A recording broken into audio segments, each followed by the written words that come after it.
is nina no be kontom le case untimi nka na kese ti mami ru na asem a wo ka say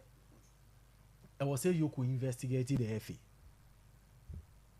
George na kasa sa no o see you could investigate FA cause no me cause wo ho no say you could be investigate FA ohun boni bi a you could na ere aye et wa so say FIFA class state say o man pani ana so o man mamu sika se mo fa nkodi dwuma o man ne wo ho kwan se o we investigate ovi one say ade ba ko a growing up FA4 they are to most of Ghanaians are dreaming they say FA autonomous you hwo nzemu FA ne de no pe bia no timi ye provide say wa ma FA ni sika bi so on fa nyedu o mu fa ndi dwuma bi na sisi aban no the sports ministry and the accountant here there eko etina plan nim ko bio etimoya budget na o ma approve no sika no fa njamo se hotel bills no atua we no atua bonuses no de amamo na moma nti bonuses no akwaya te say Ahwenepa ye ko ba bi na head of sports akwaje ye expenditure aba onya akwaje pe ye say you approve edi say onya de ba say head of sports nko abefa sika no and obeba betete so a ehon no timi me investigate no because we approve say sika we na de koye adwumanyu at the end of the day yakwa koye wie eti omuji sika no mo de akọ no makwa koche de ama players no ba ko fi ade ba ko efe no abani betimi investigate pan ye sponsorship a efe ni use Ghana national teams edisiki ene say ye ka say national team no Black Stars no a whole lot of sponsorship me boa same thing Ghana the $2 million sponsor yen Black Stars me boa ye wo a more companies or more sponsor at a point in time yenya cars am the Jeep Cherokee cars are because of the Black Stars. So this kind of sponsorship make us at a point in time or may come sponsors almost sponsor Black Stars me boa. So with this sponsorship adentina this card yakobo friendly game so they are abaning the beko akọ first card ye yes card yakọ tournament abaning the beko akọ first card yaba enti adentina aban no won ti now ehonum no mo channel no enti se ti now ehonum no mo channel no enti se previously maybe ana ebi om the budget ne kwa na aban na tam sika ni nyina de ayede e de amom na ehom sa no mo na spend this card say if any intimi spend this card no the ministry accountant na di achire kokko spend this card but baby adwiri mu die ne koso pan sponsorship packages sponsorship deals are ye use national team na de je no eno ne nko aban no e ko the FA no ho no aban ni betimi investigate ko minim ni enti ayaje $2 million because ket team na nya ne dia e na ket nsunyo no na tua bonuses e ya aban ni na tua eti se sika bitimi ba national team ni mu dia na ne esa aban no timi investigate se national team ni timi per sponsorship dia na esa aban no timi ye de utimi investigate Azia beda series ahase da ya sorry so kwa bi wo ho a all the best so dia ye brena aso an sa azia na ye na ye sorry nemum so we obi a onim kia etwia kia you ko bi pe kia driver for 0543 11 1903 0543 11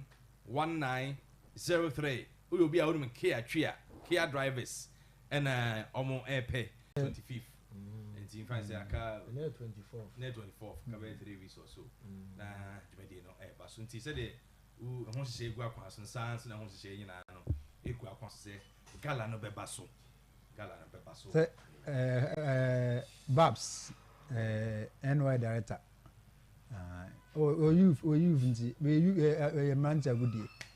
nti ye beto ache no man tia gudie nti yes so we want fan one shimo ono anaye mebu no gudie na say ye mebu ne kudi agonti to organize so say o nka ho na be ye yi a say ni ene du ho a wo ano aye they'll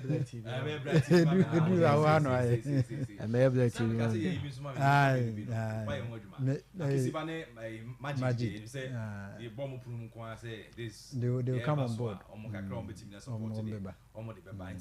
Majid vie for treasure and Kisiba for deputy organizer. And now also a youth organizer as in cars region.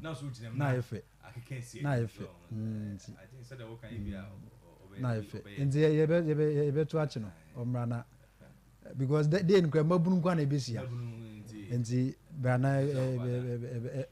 ebe so bibi be sure be na mabro ni so nyuni nti gala no de kwa me beba so 20th of September Sunday beba so say adesha man de be holiday ana 21st Nkrumah birthday 21st no ye Nkrumah birthday nti be holiday nti na be sisi so pa ombo no omomre omonye adwuma bia ana so ojo ba home nti ade a beba so nti ba me safo ade ye na na MC Asante Achem South yenda na oyeduma me de bia so me ka se aha na Ahwenepa no ya de pa ebeka o ye de anya zu ebeka that's no na profo bi me no pe me kono me say na hifo na nke ko ma me safo na me so munya bote na be mani ho ze ube udi me hunahuna ba so beto nza na yazem ba ko to nza o na bogu issue na nti ayi nsem bebre se we no za no ye be fa ukwa be fa ukwa nde enyo enko kanje pani bia so ngoka mi ma o afi na videos no we mi wombi mi bisa me ka ho mi wombi na me wo and ye be fa ukwa one happen ye be fa ukwa because you should give respect to zabe ewi aso no obi nya adwene kura pani nya ntokwa nya ntokwa me da bia me ka sa ye politicians yi o mu ye tobe keka do obi a o mbesi animu akodi nkomo entu go gina bi na sabi eden no ayekwa akoto nza akobo eden no aya onti ase a unya botire mi se mu akoto nza akobo ntu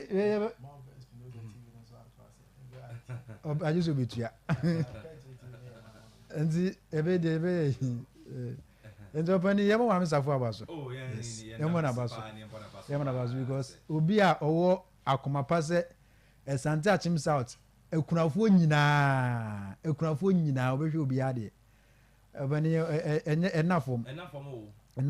sabe se emo 1 kilo quote mi o chemo bi enya bia oyo batan na aboba Asante Achem so dwuma oye no ba bi e so kokko adwuma bia no pani oguso tutu na menti emo na pum so ma ne nka se de mi mu amoda abiri bia oso emu enti emo na baso and I believe that communities na be participate no babani munyina de na mo pefri no no bia na oyema mo say youth na ni beji and kan adwuma ho en say Asante Achem mabunu ni gi a na we zu no and be kwa bamtim say ye be zonas en say bia ye zone ha wi no the next in December ni ya pick final winners nyana fi abo gala mamo Christmas gala ade na onyema mbiu Jopani mo amsafo abaso ayade but the enganche babs say omra because mabunu ju identity babs you say dia wuti nti babs mra na o meboa okay ebusia nti enwasem eno ebusia ma men kan tro se opek kaka duro ni bi da so e wo